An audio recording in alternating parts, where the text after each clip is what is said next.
Greetings, everyone. This is your boy Gerard, aka Energy of Filipino Soul, aka SGIB Magazine. Stand for Soldiers Got Intentions to Believe That, and everyone should be sold into something. A dream, a goal, an idea, a thought, or something. Come here, Helen. Helen, come. Come. Come here, say hello to the people. Come on. Before I get started. Boy, she's getting big. Say hello, Helen. Say hello to the fans. Okay, Helen's saying hello. And on the People G's Productions and for Photos by Gerard, the best in freelance publicity photography. I don't know if I should have done that because I let a trade secret in, and that's oftentimes we see people doing videos or whatever, but they're not wearing any underwear, any pants, just a shirt part like I'm doing now. I spoke about that once in the video. And on the People G's Productions stand for Photos by Gerard, the best in freelance publicity photography. I thought I'd post this video here because I want to let you in on something. I talk about how the cost of living here is in the Philippines, as far as what it's compared to in New York, what have you. This song. This is a nice song here. I just recently got turned onto it. But anyway, which was recently last night. Very weird. Very weird vibes last night. You know, James Brown said you better jump back and kiss yourself or check yourself. You know, that's probably where I'm at right now. I'm kind of jumping back and checking myself. It's the end of the month for me, you know what I'm saying? It's no secret, ain't no shame in my game. You know, I don't know why each month starts, it ends the same. You know, we get in a month, cheddar, end of the month, no cheddar. I figure it out one way or another. I get that combination right where I'll be just fine. You know, but one good thing about the whole thing is that I get a chance to do it all over again. You know, and so I sent up an SOS, and it was answered by Blaise the Mic, founder, Kolours. You know, she sent a brother an SOS, and I want to show you what.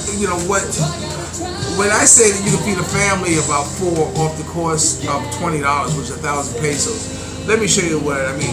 You know, of course, I've been on a salad diet, which has been pretty good. I lost about 4 pounds. I'm going to keep doing it. You know, salad, just virtually salad. You know, lettuce, tomato, cucumber. You know, sometimes I cut the peel off, sometimes I don't. But oftentimes it's prepared for me, which is a beautiful thing. And and I usually have tuna fish. But because of the SOS, I went and got this. This is a whole roasted chicken. A whole roasted chicken that it only costs 170 pesos, which boils down 180 pesos, but boils down to $3. So for $3, as you can see, you get a whole chicken. I'm gonna eat it Filipino style. No, like that. And so that's like $3 for the chicken. And then I also buy these drinks here. This is C2. These are 16 pesos, which is like 30 cents each. So right now I'm about ready to eat a partial meal that's going to, I'm not kidding the whole thing, but the chicken lasts about 2 days or so, so I'm eating off of that. And salad is pretty plentiful because that's pretty cheap at a place they call Carmen Market. But 30 cents, you know, I bought like 8 of those at a time, which is like 200 pesos. And you do the math, I'm lousy at math. But anyway, I wanted to share with you that as far as, you know, what a little bit. They also give you this sauce to go on the chicken, which I'm not crazy about for the simple reason the sauce is very, it's like, how do you call it, soy sauce, I guess, or what have you, where it is very salty. To me, it tastes salty. So I don't mess with it too much, you know, because of the salt factor. So anyway, I guess it's all right. You know, I guess I'll play a song by Ellen by Showtime Daily Wire in 2016. But anyway, okay, I see something moving around on the camera. I can't figure out what it is. but I wonder if it stopped or not. Something just blinked on and blinked off. Let me stop this because I'm seeing some unusual activity on my phone that's not supposed to be connected, but maybe it is. Who knows? Maybe it's connected to my messenger. But anyway, I'm playing that song. So yeah, you know, I apologize for those of you who I send an X0, X0, X0. You know, because all the time I've been doing that for quite a few years now, and I do it because it means hugs and kisses. I'm a very good hugger, I think. You know, I'm the kind of hugger that when I hug you, I don't want to let you go, and the person knows they're being hugged when I hug them. And I learned that from somebody. I can't remember who it was, because we are all part of individuals who we come in contact with in life, and we pick up little traits or little idiosyncrasies from that person that we incorporate into our own personality and our own makeup of who we are. And because of that simple fact, that's what makes us all individuals, because there's no two people who have the same contact with the same people throughout life that made the same impression on them. So I'm a very good hugger. So anyway, the XOXO was just also for hugs and kisses, but it was also an acknowledgement to whoever replied to something I posted on Facebook. I put that on there, so it's just an acknowledgement that I saw your response. But now, thanks to emojis, that when they see XXX, you got all these kisses floating up and all this stuff like this. I said, my God, can't you leave anything alone? We don't need emojis for everything. I can't stand it. His brother sent me an emoji or something like that. I said, oh no, not you. I said, real men don't use emojis. And so, you know, he kind of, you know, what are you trying to say? No, man, it's just that, you know, why? You know, I mean, you just don't know what, I mean, I don't know. I just look at them, that's why I said XOXO. But often the time they put that OO there. I mean, those emojis, and I'm not crazy about them. But anyway, so with that being said, this week I'm kind of like taking a step back. I'm moving along, go with the magazine, and I need to really focus on it and really kind of bring it, you know, to a head. Right now I'm in the month of June. I got to have it at the print at least by the 15th, to at least have a page count within the next couple of weeks. So that's really going to take a lot of time, a lot of energy, and I really can't be interrupted because I really got to get this thing done if I plan to make my itinerary, which is to be back in the States in August for 3 weeks and then come back. So I really have to kind of step back and kind of really just kind of unplug everything and not talk to anybody. Just say, look, this is what I got to do right now. Let me do what I got to do. I can't help you unless I'm able to help me.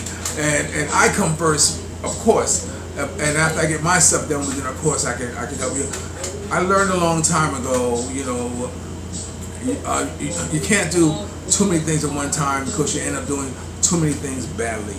You know, so I kind of focus on just that.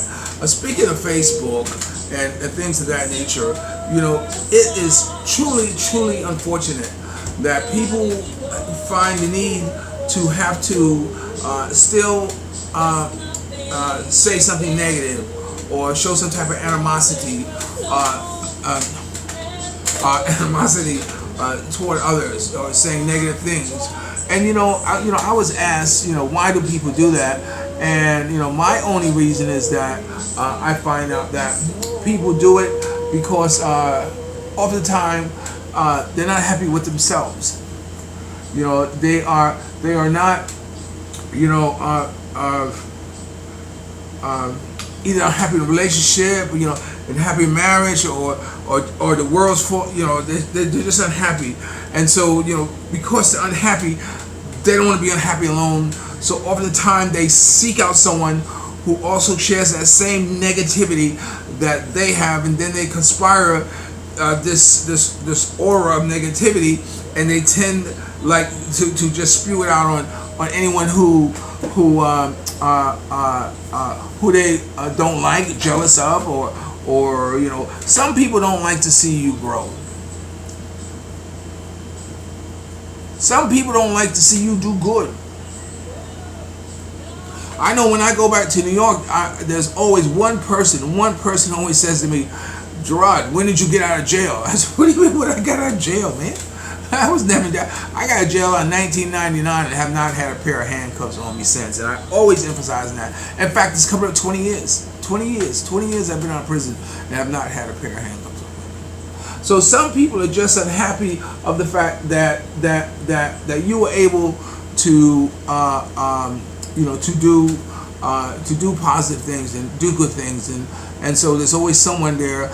Of course, we have a term for that. We call them haters. And of course, people say, we need haters because haters give us the motivation for us to keep moving on and doing and keep striving to do good and do better. But haters hurt people, man. You hurt people. Not everybody has Teflon skin like I do, or Teflon coating like you do, where you could just delete it and don't worry about it. Or some people want you to engage. Some people are just happy if you just responding to what do you mean I'm ugly? You look at you, ugly mother so and so. And they like, I got your vein. That's what they say. When they get like that, they got your vein. Social media has allowed that to be an easy thing for people to do, is to get other people's vein just by saying something negative or something that they are, and you can play, Facebook investigator, and you can assume and guess and say that people open up different accounts and just coming at you and all that stuff like that. Well, you know what? People are going to come at you. People are going to try to hold you down.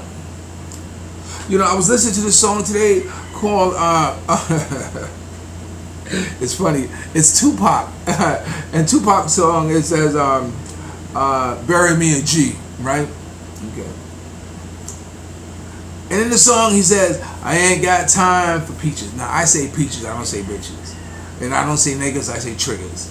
Because triggers are, I think I'd rather be known as a trigger than a nigger. One of those type of things. You have to read the article, on both of them. And peach is something beautiful, luxurious, sweet, to the taste. And, what's up, peaches? How you doing, peaches? Yo, that peach. Yo, my trigger. Come here, trigger. Stop that trigger. You can substitute the word. You get an idea. And a trigger is a lot more powerful than the word, I guess, nigger. So that's just my. So anyway, so the song says, I ain't got time for peaches. Gotta keep my money on my mind and my riches. My mama when I die, mama don't die. Bury me a G. It's okay now. It took me a lot of years to analyze that song to realize that when he says I ain't got time for bitches, it's like, he's talking about girls. I ain't got time for bitches. Gotta keep my mind on my money and my riches. But a lot of years later, I realized that, Tupac wasn't just talking about girls. He talking about bitch-ass niggas who want to hold you down. Bitch-ass, cats, who ain't doing nothing, who want to stop you in every step you take. So it's not just girls he talking about. I ain't got time for girls. I ain't got time for knuckleheads. I got to keep my mind on my money and my riches. It's just funny. That's my interpretation of it because, it makes more sense to me because, it's, you have bitch ass cats, man, who love to do nothing but to stop your flow. Nothing stop your flow. I watch these videos of these cats, these rappers who are giving back to the community, who are doing things, who have these YouTube channels, and they're doing good for the community, and they're in the streets and they interview gangs and all that stuff. Nothing but good, and get capped, man, get shot. Because somebody's jealousy, someone doesn't like, you got so many views or something like this, or you got a little beef or something like this, and you step up behind the screen or from behind the computer and kill someone, man. It's crazy. So not only it has it more from shooting the bad guys, but now they're shooting the good guys too. For what reason? Jealousy, man. It's so I guess the point I'm trying to make is that you're gonna have people talk about you. You're gonna have people who are gonna try to get your fame, and you're gonna have people who are jealous of you. Me, I don't care, man. You know, there was a time I did care about what I posted on social media. There was things that I did, you know, care about or whatever. But then, it wasn't too many years ago. I said, wait a minute. Ain't none of those people put money in my pocket ever. You know what I'm saying? So that's when I decided, to post my make my mind up fast moments. And then one of Tupac's songs, it's funny we're talking about them. Let me explain to you what make your mind up fast moment is. In the song Can You Get Away, and it's from his Dear Mama album, and that's another story. I don't want to, I got time. I got time. I got time today, so I'm going to tell you this story. Call this when I pulled out of Portland, Oregon, and LA, where LA grew too much for me, because I was in LA, I was a drug dealer, and I also was a photographer. So I had a dual purpose there. Not only did I have a legitimate purpose there, but I also had a demand to be there because of the drugs, the cocaine. And my studio, I worked 24 hours. My studio was always open 24 hours. So I would get a call, Gerard, can you come do this? Gerard, can you come do that? From time to time I get a car sent for me or whatever. And because they knew not only was I going to shoot, develop the pictures, and shoot, process, and develop pictures, and have 8x10s before the sun come up, but they also knew I was bringing cocaine, so that made me quite much in demand, So anyway, I had one of my clients was his name is Bird. I'm not gonna tell you his last name, Bird S. If you ever see that song called "I'm Just a Gigolo" with David Lee Roth, and you see he's dressed up as Michael Jackson. He's one of the first Michael Jackson impersonators ever was, and he was on the Merv Griffin show. Some of you know the Merv Griffin show. That's how far this goes back. So that's how much of a novelty he was doing Michael Jackson at that time. Not now. You go walk around, you see in Hollywood or Las Vegas, you see Michael Jackson almost on every corner. But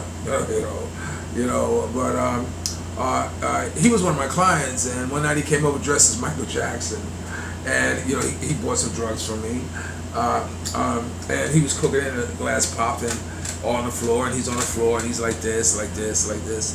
And I said, Michael, get off the floor. So it was kind of humorous to me. So I can honestly say I never sold drugs to Michael Jackson, but I sold drugs to a reasonable fact similar to him, and that was Bird.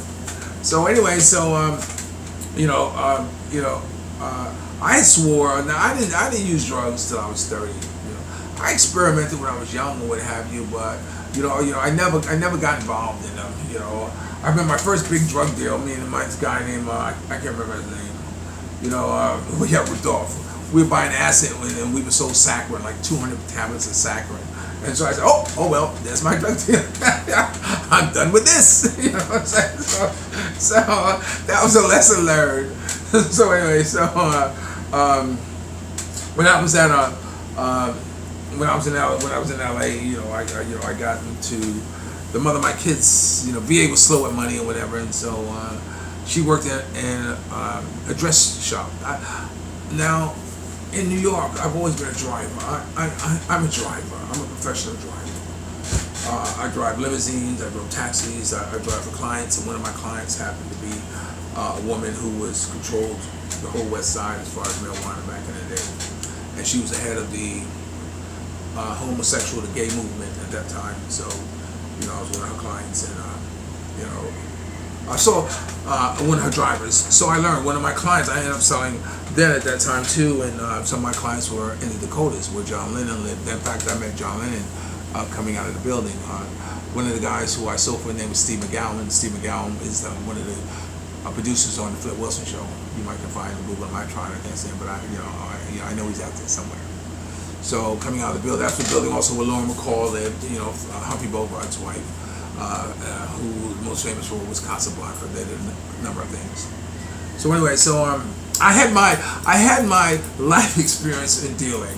I guess you want to say, you know, I was giving cocaine. Here, draw this ounce of cocaine for you, for good work. And I was like, oh yeah, well, what would I do with it? Put it here, put it here, put it here. You know, I went through that too, and it just never fazed me. Drugs just never fazed me.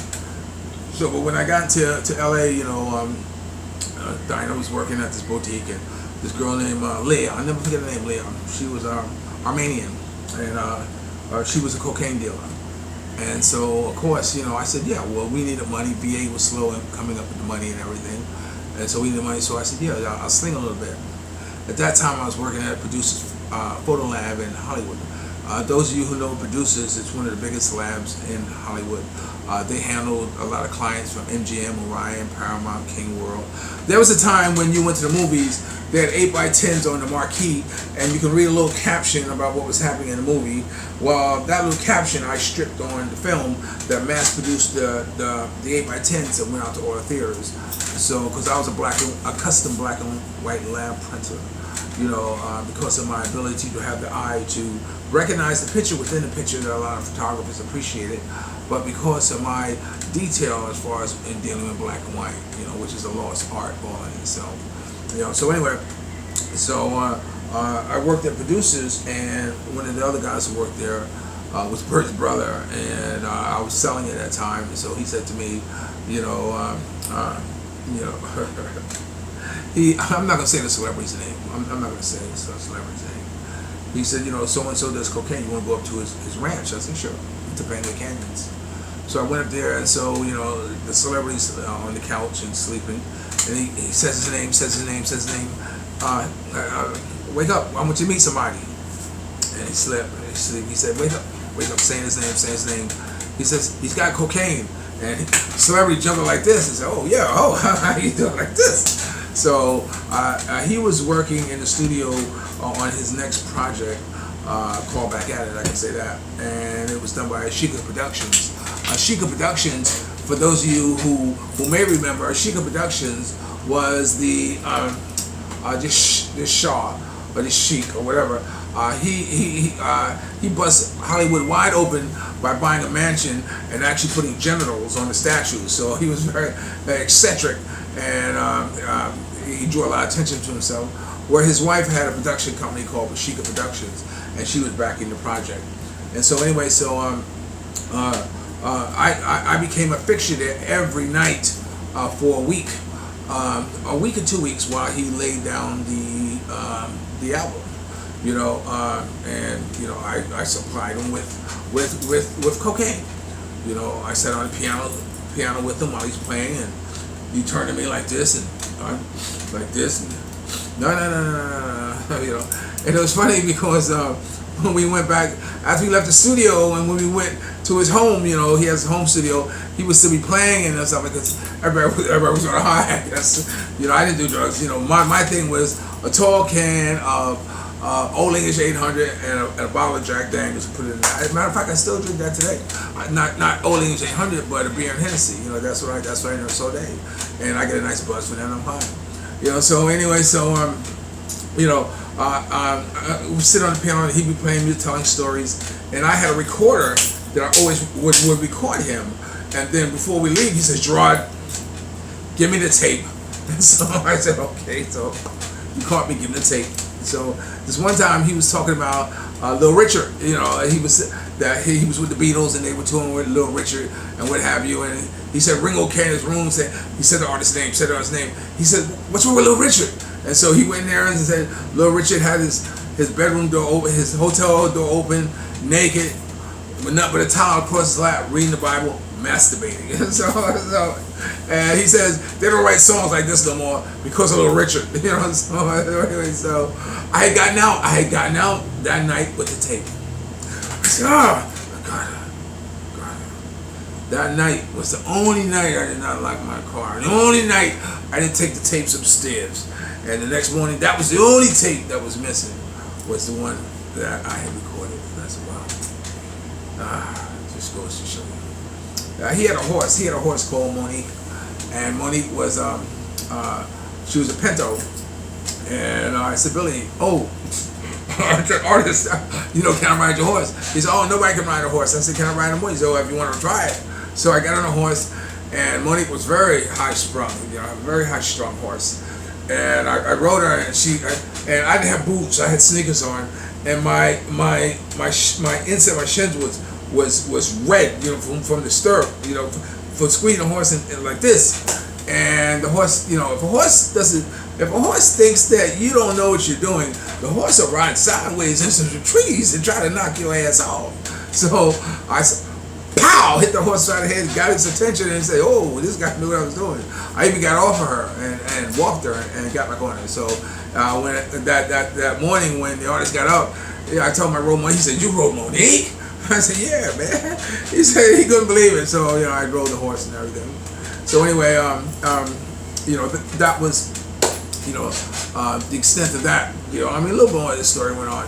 So anyway, so during the time we were recording, you know, laying down the tracks, we're making a beer run, and so Billy said again, you know, I'm trying to be respectful, you know. So he said, make a beer run. So these guys were in the limo. So I said, Billy, I never rode in a limo. His name is Billy Preston. Okay, stop that. So I said, Billy, you know, I never rode in a limo. Can I take a ride? He said, sure, George, take a ride. So when I went out to the limo, and there was some guys in there, I said, look, man, Billy says, or he said, no, you can't come. I said, okay, cool. It was the DeBarge brothers. You know, Billy was known. I don't know what his sexual preference was, but Billy was, you know, if you know about Billy, you know Billy. You know, and so if I told the DeBarge brothers that, look, I'm his dealer, oh yeah, sure, come on in. But anyway, it was the DeBarge brothers. So anyway, so Billy's life ended up having a sad ending to it, you know, mostly because of his inability to stop, to get off the drugs. You know, if I sat down long enough, I feel a little bit responsible for it because, you know, for being a part of his demise. You know, the most saddest thing about Billy was that he did a kidney transplant, and it failed because his inability to stop using drugs. And he didn't want another one, and so what happened was that his handlers, same thing happened to B.B. King, his handlers wouldn't let the family next to him, and so, you know, they would move him around, and so whenever they got a chance to get a court order to see him, they would move him. They moved him to another state, and that's Billy Preston ended up dying in Scottsdale, Arizona. You know, so it's a very sad story. But anyway, so yeah, so you know, that was my reason for getting into it. So anyway, so when I came out of it and I ended up, you know, moving to New York, because LA proved too much to the man, you know, because I had to get out because, you know, I ended up using. But the reason I'm telling this whole story because when I got to New York, you know, rap had already started. Like, I missed that whole rap revolution. You know, I missed everything. I had nothing. You know, nothing. I mean, I was still in old school mode. You know, because I'm working with a lot of old school artists. You know, in fact, I told a story of Lionel Richie. It's people owing me $250 for a photo that he wanted me to photograph of his background band, and I photographed him. And when I saw Winfield. You know, he said, "Oh, Billy Lionel had to leave. You're not worried about $250, right?" I said, "Yes, the hell I am worried about $250."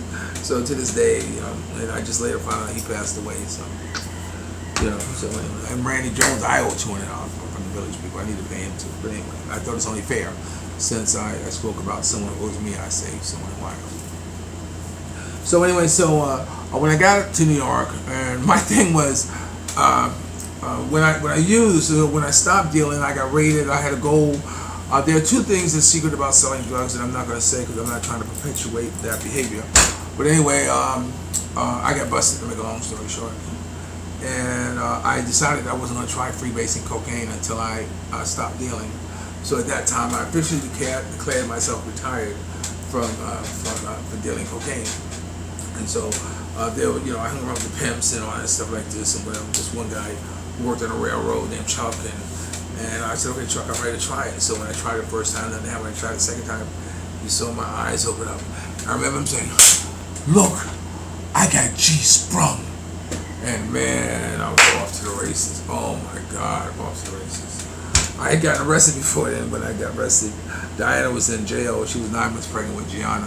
In fact, there was some question if Diana was going to have the baby in jail. But fortunately, I couldn't stop the riffraff from coming upstairs. Although I had people in front, they ended up getting popped. But eventually, I got raided. And I was at Billy Preston's ranch at that time, and I was just dropping off some quantity for him. And I left more quantity to go down because I called the detective and said, look, you don't want her, let her go, you want me. So he says, come on in, Gerard. So of course I came in. They arrested us, they kept us in for a weekend. They didn't find anything, but they found my scale, and they found my extensive note-taking about what I sold and whatever. So anyway, that was that. So that happened. So boy, did I just went on a rampage behind the drugs. So anyway, so I ended up in New York, and my thing was taking apart radios because I used to focus, just something to do, because to me, the problem is not doing drugs. The problem is what you do while you're on drugs. I'll say that, and I'm not going to elaborate on it anymore. But I was laying down, and I said, I was watching some rap, and I said, let me check rap out. I said, I never really looked at rap music. I said, they got this NT rap or whatever. Let me see what rapping is all about. And they had MC, I would call it Yo MC Rap or something like that, Rap City in New York and what have you. And I remember the first song that I heard was Mary J. Blige and Method Man, You're All I Need. I Gotta Love Jones for your body and spirit to you. All I need to get by on. But you gotta remember, that was a Motown song. That's why I was Motown, you know what I'm saying? So it was the sampling that what got me drawn into rap, because a lot of them were doing sampling at that time, so I mean there's so anyway, so I heard Tupac. I heard Tupac do his Dear Mama. And I said, wow, that's a nice song. Although she's a black queen, mama, you always was. Although she was a crack fiend, mama, she always was a black queen. I couldn't relate to that aspect of it, but the song moved me. At this time, Tupac had just got arrested, or had been arrested numerous times, but he had just got convicted on the rape charges, and he was in Rikers Island. I know me personally, I don't buy people's CDs or albums. Never have, never will, because I always say, look, you don't support my habit, I'm not going to support yours. Whatever I can get off the radio is what I'm getting. Let me tell you, man, I got some mixtapes that are ass kicking to this day. But I decided, well, look, let me go buy his Me Against the World project, just to listen to it and what have you, and be like putting money on his books. And man, let me tell you, man, when I heard Tupac do Me Against the World, I was blown away. I mean, a lot of the songs on there, Temptation, Outlaw, Me Against the World, I mean, just a number of songs on there, and Can You Get Away? Now, Can You Get Away was how I was living my life. Because at this time, I was doing street entertainer things,